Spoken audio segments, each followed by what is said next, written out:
Welcome back to सुबह सवेरे पाकिस्तान। और बड़ी मुश्किल होती है सीएसएस में बच्चों को आगे जाना और पास होना, लेकिन अब वो जो मुश्किल जो होती है वो अब काफ़ी ज़्यादा आसान भी हो गई है। ज़ेबस्ट यूनिवर्सिटी के होनहार तलबा ने उम्मीदवारों की बड़ी मुश्किल को आसान किया, और वो ऐसे कि यूनिवर्सिटी के तलबा ने एक ऐसा प्लेटफॉर्म तैयार किया है जिससे सीएसएस और पीएमएस के तलबा फ़ायदा भी उठा सकते हैं। जो भी मतलब कि सूबाई मैनेजमेंट के जो पर्चे होते हैं उसमें कुछ फ़ायदा भी हो सकता है और सीएसएस में भी फ़ायदा हो सकता है। लेकिन कैसे ये अपटेक लर्निंग मैनेजमेंट सिस्टम तलबा को मुतल्लिका मवाद फराहम करता है जिसमें ये प्लेटफॉर्म मज़ामीन का खुलासा करता है और उसे तलबा के समझने के लिए आसान बना देता है। ये पोर्टल अफराद को माहाना मैगज़ीन और अखबार की सब्सक्रिप्शन के लिए बड़ी तादाद में रकम खर्च करने से भी बचा रहा होता है। अच्छा, इसके अलावा इस प्लेटफॉर्म के ज़रिए सीएसएस और पीएमएस से मुतालिक कलीदी और पेचीदा तसव्वुरात को वाज़े करने के लिए वीडियो लेक्चर भी पेश किए जाते हैं। और ये ऐप किस तरह से काम करती है, किस तरह से आइडिया आया, हम ये जानने की कोशिश करेंगे। ज़ेबस्ट यूनिवर्सिटी के होनहार तालिब इल्म उमर हमीद हमारे साथ मौजूद हैं। अस्सलाम वालेकुम, गुड मॉर्निंग। सबसे पहले तो हमें बताइएगा कि ये आइडिया कैसे आया कि आपने ये ऐप बनानी है और इससे जो है किस तरह से फ़ायदा उठा सकते हैं स्टूडेंट्स जो हैं। वालेकुम अस्सलाम। सबसे पहले तो मैं अपना इंट्रोडक्शन कराता चलूँ। मेरा नाम उमर हमीद है और मैं इस्लामाबाद से ताल्लुक़ रखता हूँ। बेसिकली मैं बनू से हूँ, लेकिन इस्लामाबाद में मुकीम हूँ पिछले 17 सालों से। अब मैंने डिफरेंट पिछले सीएसएस के रिज़ल्ट फॉलो किए, उसके ट्रेंड्स मैंने देखे और उसमें ये था कि परसेंटेज पासिंग परसेंटेज जो आ रही थी वो 2.5% आ रही थी और लेस दैन 2.5, कभी 2.4, 2.2। तो मैंने उनको अप्रोच किया जिन्होंने सीएसएस के एग्ज़ाम्स क्लियर किए थे और कुछ उन लोगों को भी अप्रोच किया जिनका समहाउ पास नहीं हो पा रहा था, जिन्होंने 2 अटैम्प्ट्स दे दी थी, 3 अटैम्प्ट्स दे दी थी। और उसके बाद हमने एक मीटिंग उनके साथ अरेंज की। मीटिंग अरेंज करने के बाद हमने देखा कि जो एफ़र्ट है और जो नंबर ऑफ़ आवर्स हैं प्रिपरेशन के वो समहाउ सेम ही है। तो इशू असल आ कहाँ पे रहा है, हमने ये उनसे जब बात की तो हमें ये समझ आया कि जो रिसोर्सेज हैं, एक्चुअली इशू रिसोर्सेज का है कि किसी को पुअर रिसोर्सेज अगर वो किसी को रिसोर्सेज पुअर मिल रही हैं और किसी को रिसोर्सेज अच्छी मिल रही हैं। अब ये अफोर्डेबिलिटी पे भी डिपेंड करता है और इसके अलावा कंटेंट पे भी डिपेंड करता है। ये सब जानने के बाद हमने इसके ऊपर और थोड़ी सी रिसर्च की और थोड़ी सी इसके ऊपर वर्किंग की और हम इस रिज़ल्ट पे पहुँचे कि हमने एक पोर्टल बनाना है जहाँ पे हम स्पेसिफ़िकली सिर्फ सीएसएस और पीएमएस के जो कैंडिडेट्स होंगे, जो एस्पिरेंट्स होंगे, हमने उनको कंटेंट प्रोवाइड करना है। अब उसमें कोई इररेलेवेंट कंटेंट ना हो। जिस तरह अगर न्यूज़पेपर्स में देखा जाए तो न्यूज़पेपर में काफ़ी ज़्यादा इररेलेवेंट कंटेंट होता है और लेकिन सीएसएस और पीएमएस के जो एस्पिरेंट्स होते हैं वो उन ही सारे कंटेंट में से फ़िल्टर करते हैं और फिर वो अपनी प्रिपरेशन करते हैं, जो कि एक वेस्टेज ऑफ टाइम है उनके लिए। ठीक है उमर, हमें ये बताएं कि आपने ये डेटा इकट्ठा कहाँ से किया है। यहाँ पर एकेडमीज़ मौजूद हैं, सीएसएस और पीएमएस के जो स्टूडेंट्स हैं वो एकेडमीज़ का रुख कर रहे होते हैं, वहाँ से उन्हें डेटा मिल रहा होता है। साथ जो न्यूज़पेपर्स के या मैगज़ीन के हवाले से आपने सब्सक्रिप्शन का कहा, तो क्या सब्सक्रिप्शन आप लोगों ने ली हुई है? उसके बाद इंपॉर्टेंट आर्टिकल्स आप लोग उधर से निकालते हैं और इसके ऊपर डाल देते हैं? नहीं, हमने सब्सक्रिप्शन बिल्कुल ली हुई है, लेकिन हमारी एक कंटेंट राइटर्स की टीम है, एक एडिटर्स की टीम है और एक हमारे सीएसएस एक्सपर्ट्स की टीम है। सीएसएस एक्सपर्ट्स क्या करते हैं कि उनमें से कंटेंट हमें बताते हैं कि ये कंटेंट इम्पॉर्टेंट है। हमारी कंटेंट राइटर्स की टीम जो है वो उनको सिंप्लीफाई और समराइज करती है और फिर एडिटर्स टीम के पास वो कंटेंट जाता है। वो एडिटर टीम्स जो है उस कंटेंट को वेरीफाई करते हैं और उसके बाद वो हमारे पोर्टल पे जाता है। एज इट इज़ हम कभी भी अपलोड नहीं कर सकते due to copyright issues and अगर हमने एज इट इज़ ही अपलोड करना है तो वो वहाँ से भी सब्सक्रिप्शन ले सकते हैं। बिल्कुल। अच्छा उमर, हमें इस पोर्टल के फीचर्स से मुतालिक भी आगाह कीजिएगा कि इसके फीचर्स क्या हैं।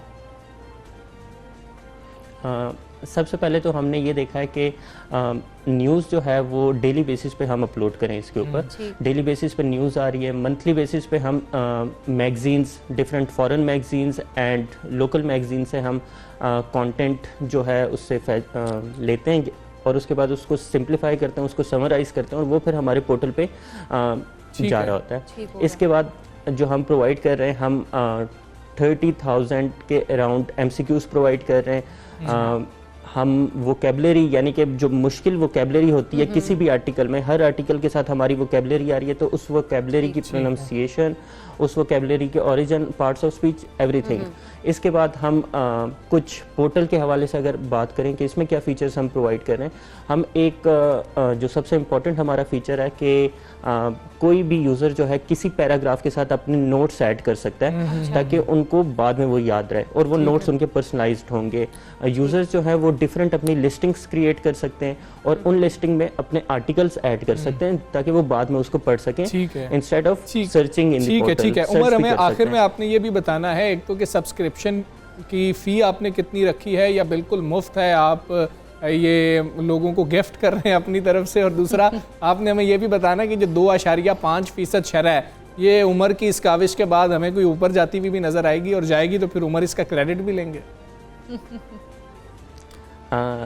हमारा जो है सब्सक्रिप्शन का ये प्रोसेस है कि 7 डेज़ का हम फ्री ट्रायल दे रहे हैं हर यूज़र को रजिस्ट्रेशन के टाइम पे, और उसके बाद उन्होंने सिर्फ 550 रुपीज़ अ मंथ पे करने हैं। और 550 रुपीज़ अ मंथ इस वजह से हमने रखी है कि न्यूज़पेपर की जो इंग्लिश न्यूज़पेपर है, कोई भी आप इंग्लिश न्यूज़पेपर ले लें, उसकी भी कॉस्ट इससे ज़्यादा होती है और वो लोग अफोर्ड नहीं कर सकते, और शायद उसमें उतना उनको कंटेंट जो है वो इररेलेवेंट कंटेंट ज़्यादा मिल रहा होता है डेली बेसिस पे, और रेलेवेंट जो CSS PMS का कंटेंट होता है वो कम मिल रहा होता है। नेक्स्ट आपने परसेंटेज की बात की कि परसेंटेज ऊपर जाते हुए नज़र आ रही है, हमें तो इंशाल्लाह उम्मीद है कि परसेंटेज ऊपर चली जाएगी।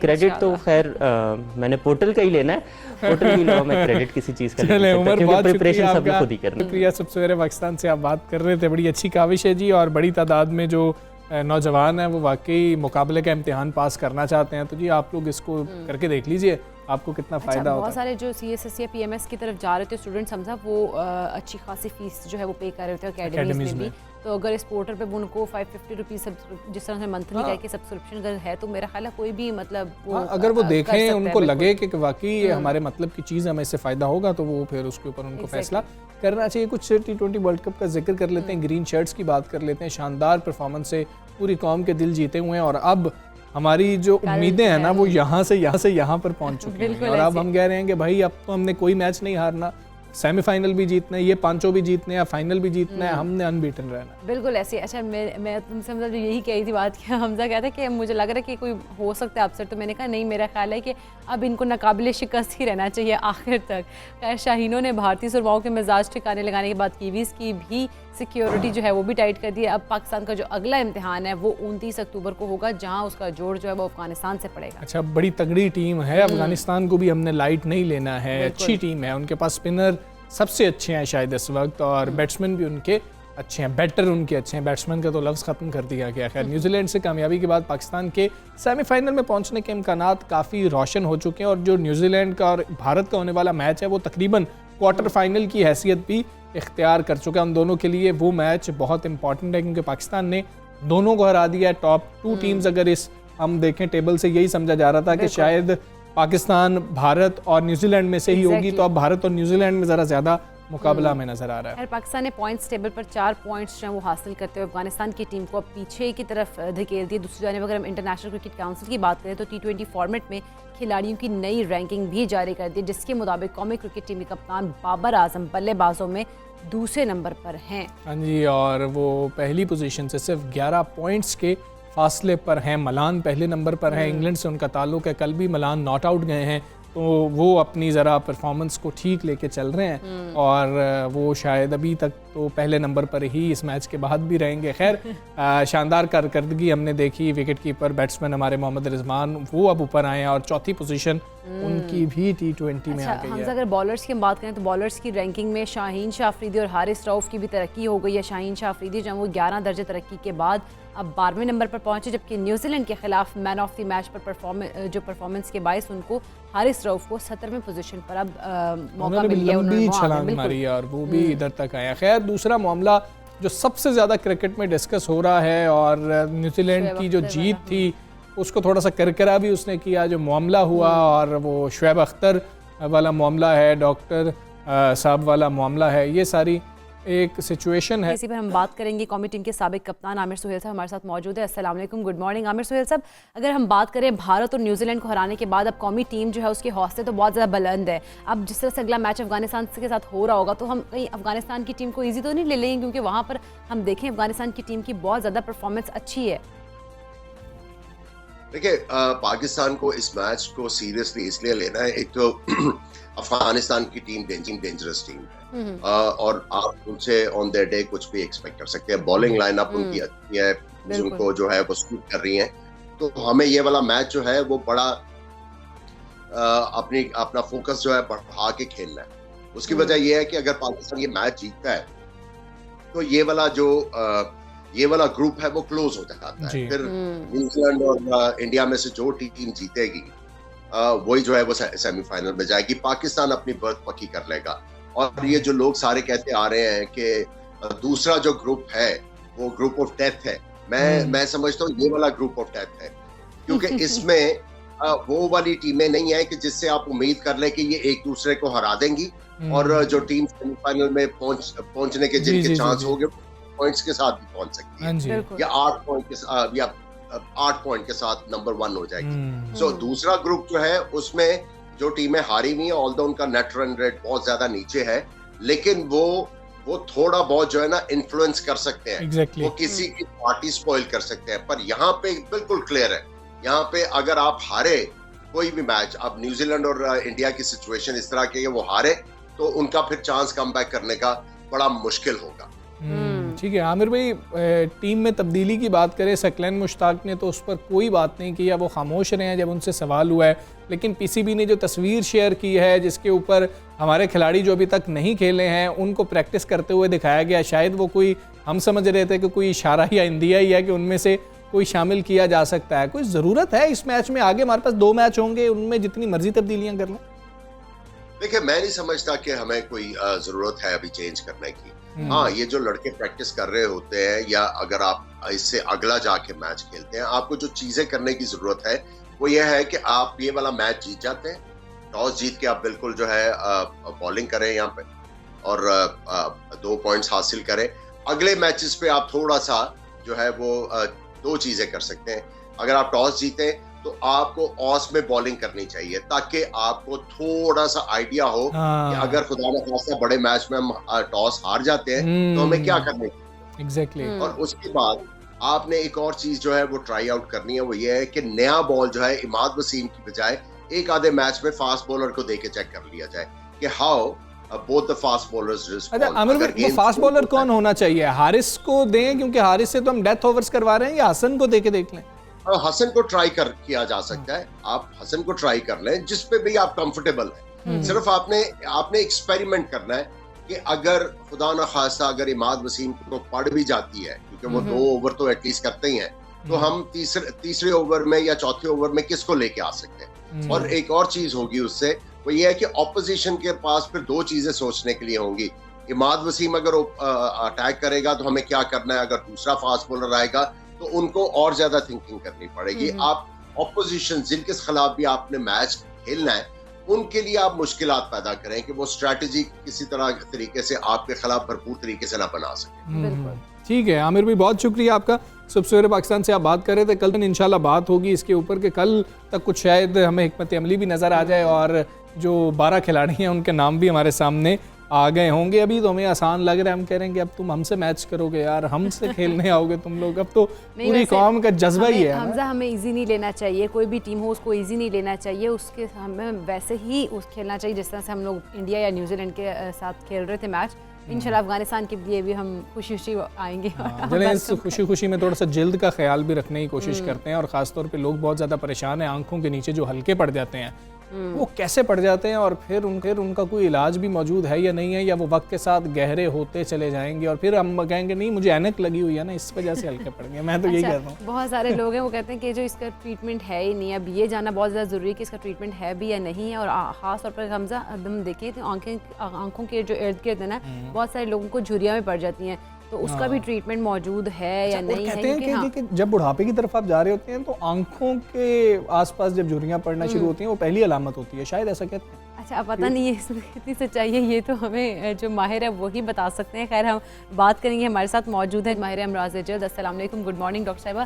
पहले तो हमें ये बताइएगा कि ये जिस तरह से बातें हैं, ये मिथ्स हैं या फिर वाकई में इनके ट्रीटमेंट हो जाता है, इलाज मुमकिन है भी कि नहीं है, हल्कों का भी या झुर्रियों का भी? अच्छा, बिल्कुल, ये एक तो खैर बड़ा मज़ेदार टॉपिक है, क्योंकि मोस्ट ऑफ़ द टाइम हमारे क्लिनिक पे भी ये बहुत ज़्यादा केसेस रिपोर्ट हो रहे होते हैं, और बहुत सारी पॉपुलेशन ऐसी है जिनमें ये इशू आ रहा होता है डार्क सर्कल्स का।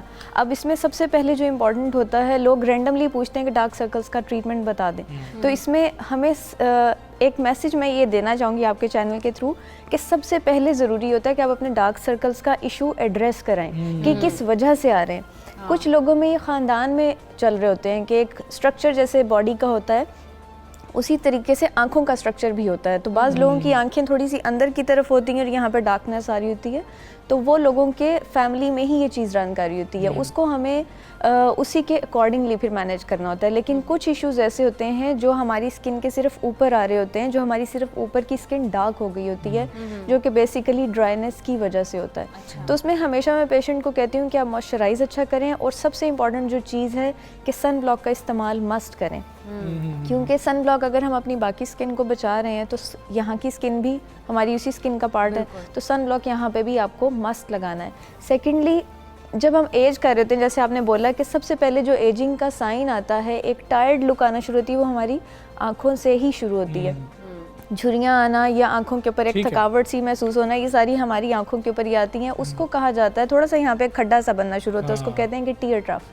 जब भी हम 20-25 की उम्र को क्रॉस करते हैं तो यहाँ पे वो एक खड्डा सा नुमाया होना शुरू हो जाता है। वो बेसिकली होता क्या है कि यहाँ से जो चर्बी होती है, जो कुदरती तौर पे एक बनी हुई होती है, वो आहिस्ता आहिस्ता ख़त्म होना शुरू हो जाती है, नीचे को आना शुरू हो जाती है, तो एक खड्डा बन जाता है। अब हमें उस खड्डे को फिल करने के लिए हमारे पास मल्टीपल ट्रीटमेंट ऑप्शंस मौजूद हैं, जिसमें फिलर्स सबसे कॉमनली यूज़ होते हैं, और अब एक न्यू टेक्निक आ गई जिसको ऑटोलॉगस फैट इम्प्लांट्स कहा जाता है। उसमें आपकी बॉडी से कहीं से भी फैट्स लेके उसको प्रोसेस करके उसको यहाँ पे हम इंजेक्ट कर देते हैं, और सेम हम फिलर को भी इसी तरीके से इंजेक्ट करते हैं। कोई पेन नहीं है, ज़ीरो पेन, कोई डाउन टाइम नहीं है, मतलब बाद में किया हुआ side effect. Yes, side effects तब आते हैं जब आप अनट्रेंड बंदे के पास जाएंगे या इसको हम नीडल के थ्रू इस जगह को ऑपरेट करें। अच्छा। तब यहाँ पे नील भी पड़ जाते हैं, और बाज़ दफ़ा ये ख़तरनाक कंडीशन में भी जा सकता है कोई बंदा अगर वो किसी अनट्रेंड बंदे के पास या किसी गलत जगह से जाके करवा लें। स्वेलिंग हो जाती है लोगों की। तो ये चीज़ें हमेशा, जब भी आपने इस एरिया को मैनेज कराना है या इसका ट्रीटमेंट कराना है, तो आप हमेशा किसी अच्छी जगह से जाके कराएं, किसी अच्छे डॉक्टर से कराएं, बिकॉज़ ये हमारा बॉडी का बहुत सेंसिटिव पार्ट है, और यहाँ पे ब्लड वेसल्स इतनी ज़्यादा होती हैं, खून की नालियाँ अगर मैं आसान ज़ुबान में कहूँ तो इतनी ज़्यादा होती हैं कि अगर उनको हम थोड़ा बहुत भी छेड़ दें तो वो अल्लाह रहम करे कि हमारी एक ब्लाइंडनेस, नज़र जाने का भी ख़तरा हो सकता है। इसलिए इस एरिया को बहुत टेक्निकली हैंडल करना पड़ता है। ठीक है, ये तो ट्रीटमेंट्स हैं डॉक्टर सनिया, लेकिन क्या कुछ अद्वियात भी हैं, आप देख के बताएं कि नहीं आप तो शायद मेडिसिन से ठीक हो जाएंगे तो आपको वो दे देते हैं, इस तरह भी है या नहीं? इसका मेडिसिन से इलाज नहीं है? बिल्कुल ऐसे भी है, और मैं कुछ साथ थोड़ी सी घरेलू टोटके भी बता दूंगी जो आप बंदा रूटीन में रखे। मेडिसिन बिल्कुल हैं, सीरम्स मौजूद हैं जिसके अंदर कैफीन के, विटामिन के सीरम्स मौजूद हैं, वो यूज़ कर सकते हैं। 3 से 4 हफ्ते लगाएं तो आपकी अगर स्किन डार्क है तो वो इम्प्रूव करना शुरू हो जाती है। आपके डार्क सर्कल्स, पफीनेस जो आंखों के नीचे स्वेलिंग सी हो जाती है, झुर्रियाँ जो बाज़ दफ़ा लोगों की बहुत फाइन लाइंस आ रही होती हैं, वो इम्प्रूव करना शुरू हो जाती हैं। तो आपको ट्रीटमेंट्स की उस तरह से ज़रूरत नहीं पड़ती, आप सिंपल मेडिसिन से इसको केयर कर सकते हैं इसकी। सेकेंडली, सन ब्लॉक का इस्तेमाल मस्ट रखना है ताकि आपकी स्किन यहाँ से डैमेज ना, और मॉइस्चराइज़र, ये 3 चीज़ें जो हैं ये मस्ट और बहुत इंपॉर्टेंट है। अब अगर हम चले जाएं आपके लाइफस्टाइल मॉडिफिकेशन की तरफ, तो उसमें हमें जो सबसे इम्पॉर्टेंट चीज़ है कि मैं हर पेशेंट को कहती हूँ कि जब आप लेटे हुए हों तो आपने फ़ोन नहीं इस्तेमाल करना, आपने बुक नहीं पढ़नी, आपने कंप्यूटर नहीं देखना, और आपने टीवी नहीं देखना, क्योंकि आपकी आंखों के ऊपर स्ट्रेन, आपकी आंखों के ऊपर ज़ोर ज़्यादा पड़ता है, तो ये डार्क सर्कल्स बढ़ जाते हैं। पानी का इंटेक अच्छा रखें, जूसेस, फ्रूट्स का इंटेक अच्छा रखें, ग्रीन टी का इंटेक अच्छा रखें। जब आपका लिक्विड इंटेक अच्छा होगा, ऑक्सीजन लेवल बेहतर मिलेगा, तो ऑटोमेटिकली एरिया इंप्रूव करेगा। डॉक्टर साहब, हम अब देखते हैं कि अब तो बच्चों में भी बहुत ज़्यादा मसाइल आ रहे हैं। पहले तो एक सर्टेन एज के बाद हम देखते थे ना कि डार्क सर्कल्स या झुर्रियाँ वगैरह पड़ती हैं। अब जो बच्चे हैं, खास तौर पे हम अगर टीनेज की बात कर लें, क्या मोबाइल का यूजेज ज़्यादा है, उस वजह से उनकी आंखों के नीचे बहुत सारे डार्क सर्कल्स बन रहे हैं? बिल्कुल, एक तो रीज़न ये भी है, दूसरा कई बच्चे एटॉपिक भी होते हैं जिनमें ड्राई स्किन का इशू होता है, तो ड्राई स्किन की वजह से एक तो रीज़न आ रहा होता है। सेकेंडली, हर बच्चे के हाथ में अब फ़ोन है, या टैब पकड़ा होता है या फ़ोन। माँ बाप कहीं बिजी होते हैं तो बच्चा को फ़ोन पकड़ा देते हैं कि थोड़ी देर ये बिजी रहे। तो ये चीज़ें जो हैं आपके बच्चों को जल्दी इस तरफ, ये इन इश्यूज़ की तरफ ले जाते हैं। तो सबसे बेहतर चीज़ें हैं कि आप बच्चों को हेल्दी एक्टिविटीज़, जिसमें फिजिकल एक्टिविटीज़ हों, उसमें इंगेज रखें, ना कि इन चीज़ों में। ठीक है डॉक्टर सनिया, नींद का कितना इसके साथ ताल्लुक है कि नींद आपकी, कहते हैं कि आप रात को जाग रहे हो तो हल्के पड़ना शुरू हो जाते हैं, कि ये बता दें। दूसरा ये भी बता दें, हम जो ऐनक वाले लोग हैं जिनकी नज़रें कमज़ोर हैं खास तौर पर, वो ये अंदर से जवाब निकालते हैं कि सिर्फ यही वजह होगी कि मुझे हल्के पड़ें, या कोई और वजह भी हो सकती है? अच्छा, बिल्कुल ऐसा नींद का रोल डेफिनेटली है। नींद पूरी नहीं होगी, आंखों के ऊपर जोर पड़ेगा, आंखों के पट्टों को ज़्यादा काम करना पड़ेगा, तो डेफिनेटली यहाँ पे आंखें आहिस्ता आहिस्ता अंदर को जाना शुरू हो जाती हैं, डार्क सर्कल्स पड़ना शुरू हो जाते हैं। सेकेंडली, जो नींद इसलिए हमेशा जो है 6 to 8 आवर्स मस्ट, 6 से 8 घंटे मस्ट रखें अपनी नींद का, अपना प्रॉपर साइकिल रखें, चाहे दिन में सोएं या रात में सोएं, बट प्रेफरेबल टाइम रात के सोने का ही है, क्योंकि हमारी बॉडी से कुछ हार्मोन्स ऐसे निकलते हैं जो हर एक स्पेसिफिक टाइम पे अल्लाह ताला ने क्लॉक सेट किया हुआ है, तो उसके साथ छेड़खानी नहीं करनी चाहिए। और जो ग्लासेस की आप बात कर रहे हैं, तो ग्लासेस में हमेशा मैं पेशेंट्स को कहती हूँ कि यूवी प्रोटेक्शन वाले जो ग्लासेस आते हैं वो यूज़ करें, तो आपकी आइज़ के ऊपर कोई इसका इशू नहीं बनेगा, आई स्किन के ऊपर कोई इशू नहीं बनेगा। बिल्कुल ठीक है डॉक्टर सनिया, हमजा को ये करने की ज़रूरत है। नहीं मैंने किया हुआ है। डॉक्टर सनिया, बहुत शुक्रिया आपका, सबसे वक्त से आप बात भी की, आप स्टूडियो में भी तशरीफ़ लाई। तो जी सिर्फ ये कह देना कि नहीं अब तो इसका कोई हल नहीं है, तो हल डॉक्टर साहिबा ने हमें बताया है, कुछ टोटके हैं वो भी आप कर सकते हैं। थोड़ा ठीक है, ऐसे खुराक और आप अपनी नींद को बेहतर करें ना, थोड़ा स्ट्रेस कम लें, तो ये चीज़ें थोड़ी सी कम ही हमें नज़र आ रही होती हैं। अब प्रोग्राम का वक्त ख़त्म हुआ, हमें इजाज़त दीजिए, अपना बहुत ख्याल रखिए। अल्लाह हाफ़िज़।